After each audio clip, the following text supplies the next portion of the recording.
As long as he's careful, like he is, I don't think Rogan can be canceled. So even if Spotify dumps him, it's like, who's dumping who here? Rogan, he's on Spotify. It's not necessarily. Spotify might be on Rogan. It's not so clear. And so what's going to happen? They kick him off? Well, he'll just have another platform like tomorrow. Immediately. Yeah, and he'll have all the money Spotify gave him, which was actually quite a lot of money. He'll have way more. Exactly. So the CNN people came after Joe Rogan. One of them said, essentially, man, what's going on here? We've got this whole bureau's devoted to fact checking and the truth and all these experts hired and why the hell aren't people listening to us when they listen to Joe Rogan and he's just winging it? And I thought, just winging it, eh? You try just winging it in front of 11 million people for 5 years and see if you're still standing, buddy. You think just winging it is so easy. Well, first of all, why aren't you doing it if it's so damn easy? And second, isn't it something that with all your resources, you can only garner like 1/10 of the audience of one man who has like zero production expertise in his studio. He just puts it all out online. And all he does is have honest conversations. I mean, insofar as he's capable of that. You know, Joe stumbles and he knows that and admits it. And sometimes he gets too, buttoned down on a given point, but keep at it, guys. Every time you attack him, 1 million more subscribers for Joe. They kick him off Spotify. He would have a new platform like in 2 days with twice as many listeners. And so Joe's got to the point where as long as he continues to be careful, and he is being, I don't think he can be canceled. In fact, I think all the attempts to cancel him only redound to his credit and increase the rapidity with which he's destroying the entire legacy media. The only real rationale for opposing free speech, apart from ignorance, which is that you don't know that free speech isn't just another right and you don't know it's indistinguishable from thought, is the conclusion that you've already figured it all out.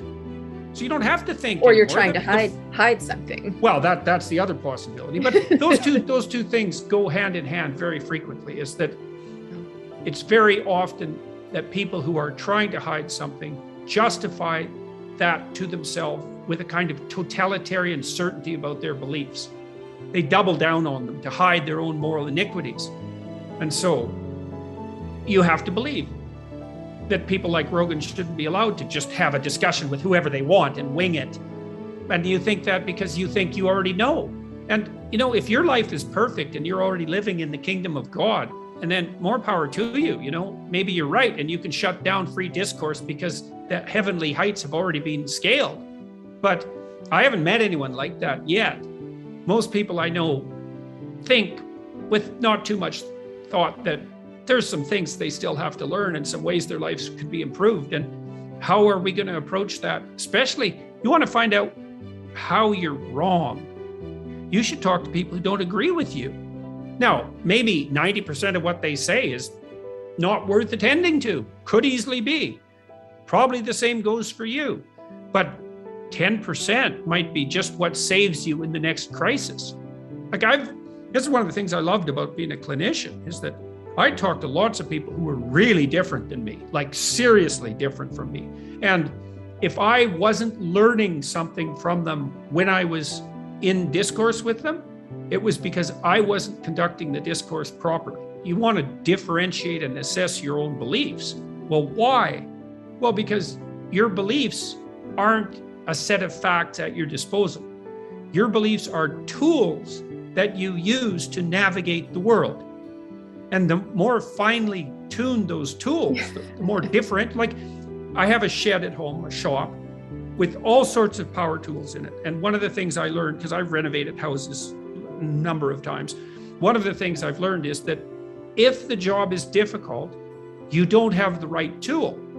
And then you can go down to Home Depot, which has like 50,000 square feet of tools, which is just phenomenal. And you can find some little gadget that somebody spent half their lifetime devising that makes that job easy. Well, that's ideas. Ideas are tools. They're not facts. What do you think is going to happen with him with Spotify? Oh, Spotify won't remove Rogan? You don't think so? What are They'd the be odds? out of their mind. What are the odds? They We don't- dropped from $60 billion valuation to 36. That's 24 billion.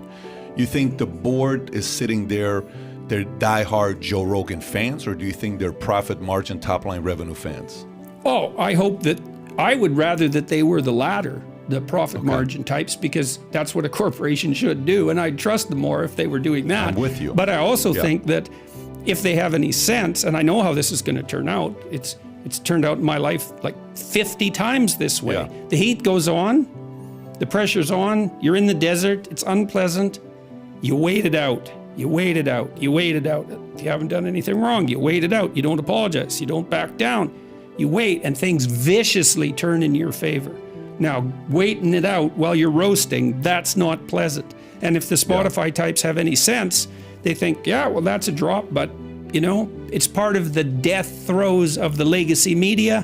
And once all the dust settles, CNN will have half the viewers they have now, and Joe Rogan will have twice the viewers, and we'll be doing just fine.